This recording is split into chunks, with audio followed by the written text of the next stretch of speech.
My dear brothers and sisters, the Chief of Staff, Head of Service, the Mandate Secretary of Area Council, service chiefs that are here, our dear youths, other stakeholders, gentlemen of the press, ladies and gentlemen.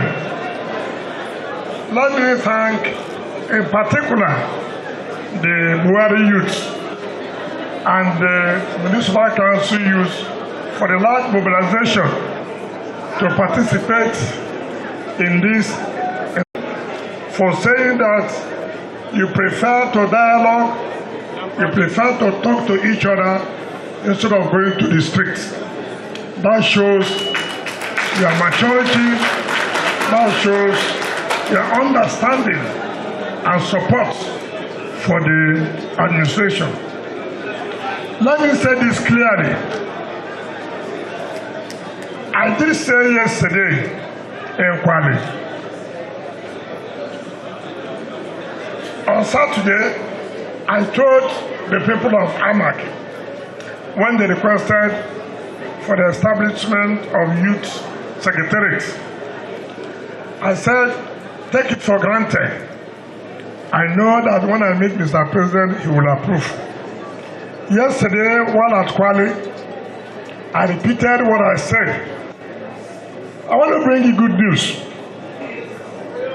I saw the President last night, and the President has approved the establishment of the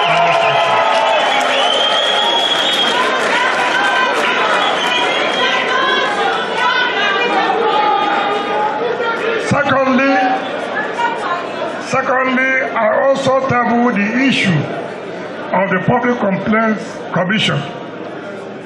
Like I told you people on Saturday, sometimes the President is not aware. And the President has agreed to make amends to such. Because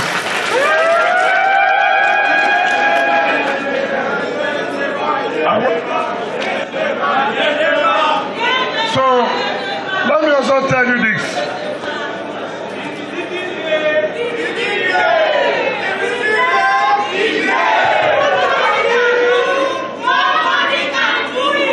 So, we have said that security is one crucial matter that the President has said is one of his 9-10 points agenda of the renewed hope. When we came on board, we tried to interact with all the area councils, all the stakeholders, and requests were made.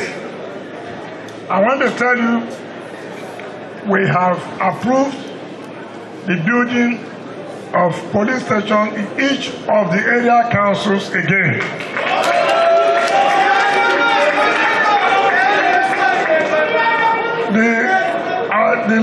The second person who spoke here spoke with anger. I understand. I understand what marginalization is all about. I understand how you feel. And that is the way I feel. If I'm treated the way you are treated, I will be angry. Even more angry than you. But the only good thing that you have, that you have come to express your anger, not in a way, not in a violent way, not in a way that you destroy government property, but by expressing yourself to government. Let me tell the people of Buhari, that marginalization will stop now.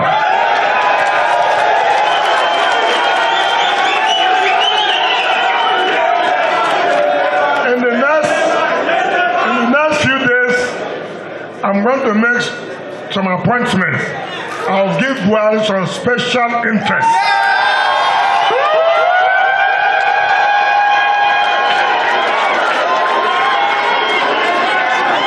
And so I will appeal to the other area councils to bear with them too. So that, you know,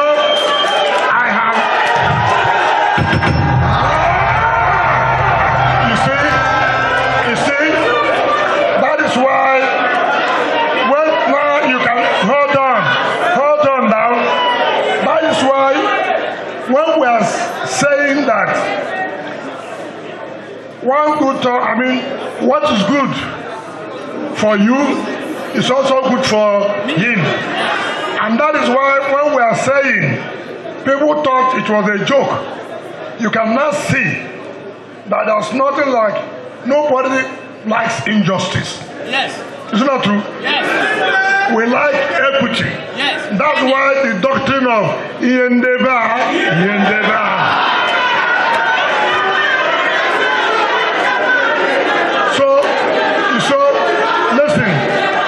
Listen now. That's why you live and let live. When you are happy, allow your neighbor to be happy. That is what brings peace. That's what brings unity. So I'm going to implement that. Let me also say this. So, when you say, there's somebody who talk about Ahmad, in everything in life, there are advantages and disadvantages. To be in a city, you have advantage. To be in a city, you have a disadvantage. Yes. I have suffered it. To be in the capital of a state.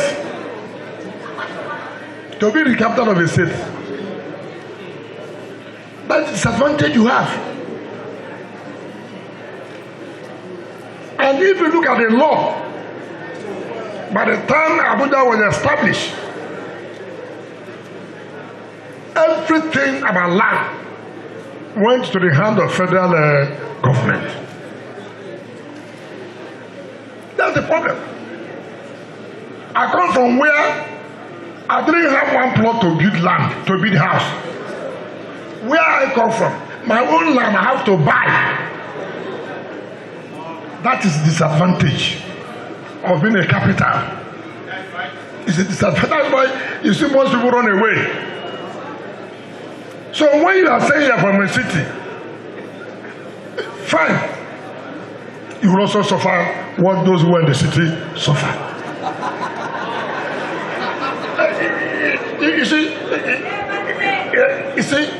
You must come to terms with the reality in life.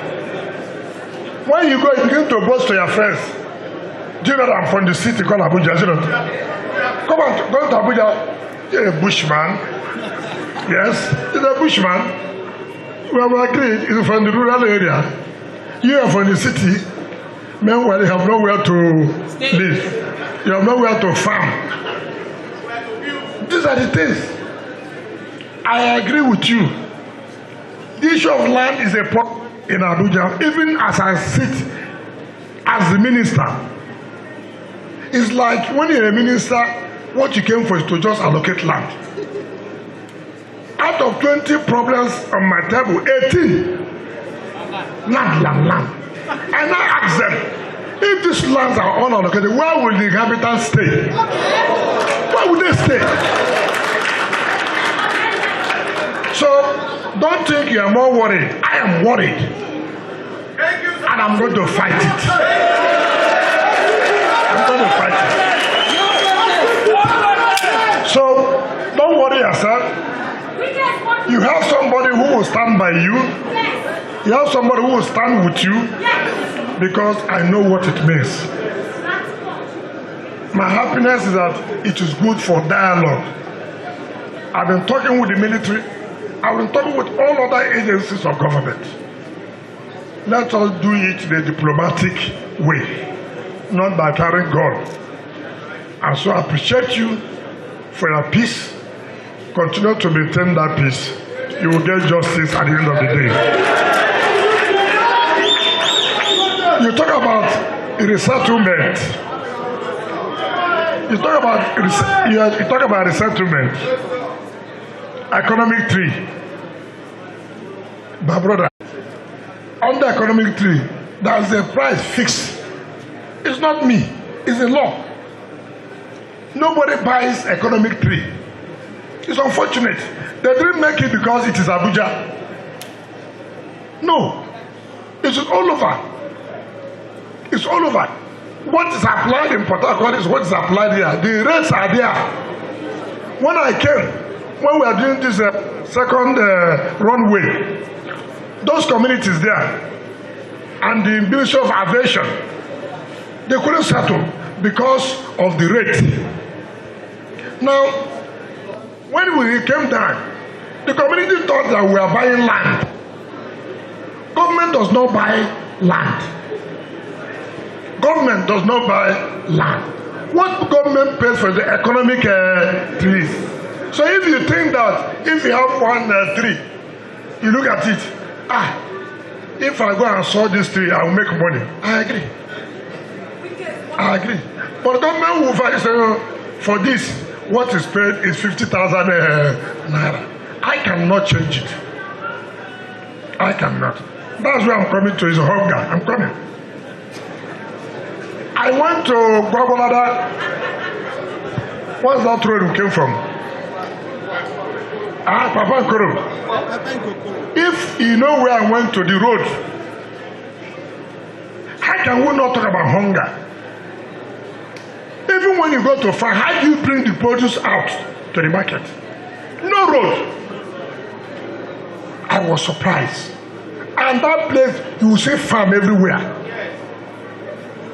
But when you produce, where will you go to? There's no road to the market. But thank God for the chairman of Gwagwalada, who identified that, please, if there's one road he will do for us, do this particular road. I went to see by myself. By the grace of God, by this December, that road will be commissioned.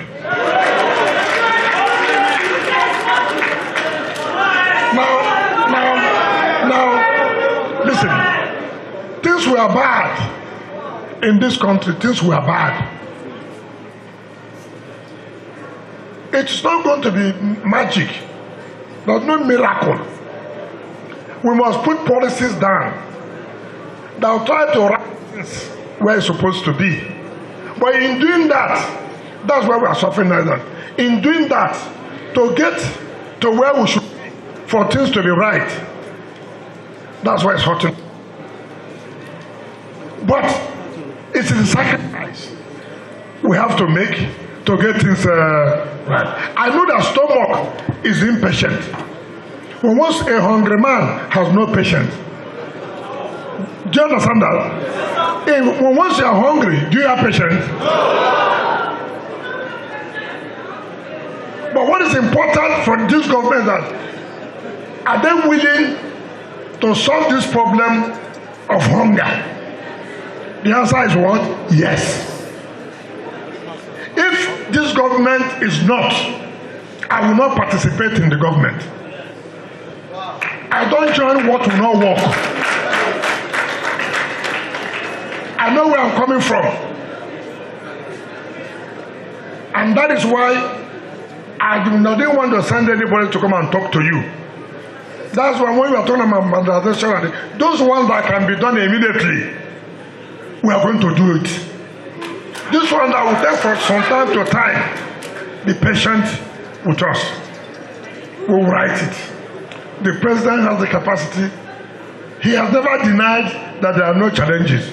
He said there are challenges, but we must be patient as he goes to solve and tackle these challenges.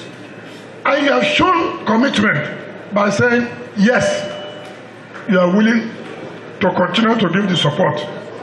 And I mean, a country, an economy that was down for how many years, decades? Will it take you 1 year to reverse everything?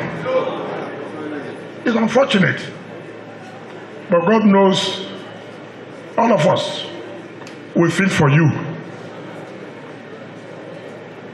I want to Tokula, is it Tokula? I call it Buhari here. Okay, what? Tokula, the same one fella. You know, I went there the other day, and like the chairman said, assuming bandits attack there, how will security men go there? They can't go because there's no access. Is it not true? But by the grace of God, this December, we'll come back and commission that road.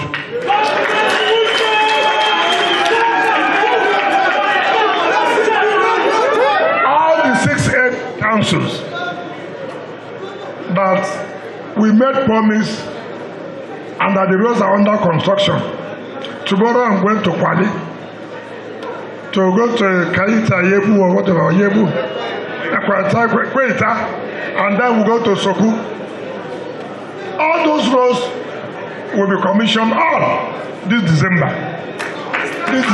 All will be commissioned. So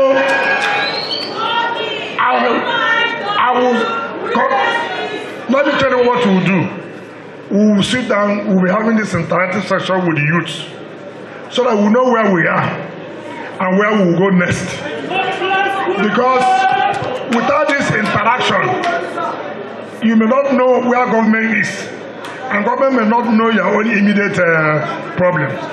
So I'll assure you it will be a regular, at least in every quarter, we must meet at least once to discuss about the problem, and for us to tell you what we have done, and for you to tell us what we think government should continue to do.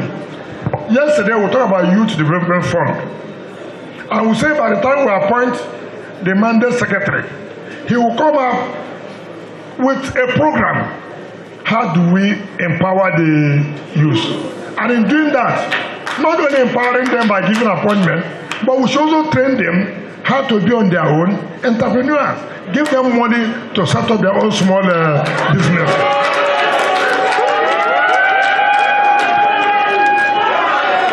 So these are things we have lined up, and I can assure you, when we agree, and let me tell you everybody, what's important is the unity of FCT.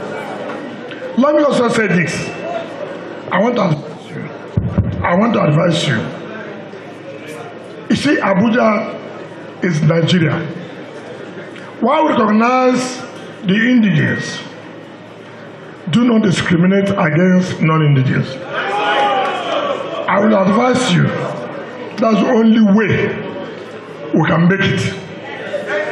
That's the only way we can make it. Because there are quite a number of people who are also born in Abuja here, have schooled here. As far as they are concerned, they don't need any other place other than FCT. They are not like people like me who came here as an old man. All right? So I believe while we identify and recognize you, we must also carry along with other people. That's the only way we can build Abuja as a united city for Nigeria. So you have assured us here that you are not going to be those street movers. Rather, you have to be here and dialogue with government, and we don't take you for granted. Just watch out. In the next few days, you will see changes. In the next few days, you will see changes. And then you will come and thank me. And then I will carry the thank and go to Mr. President. That Mr. President has fulfilled all the promises he has made to the youth, particularly my people from Buhari.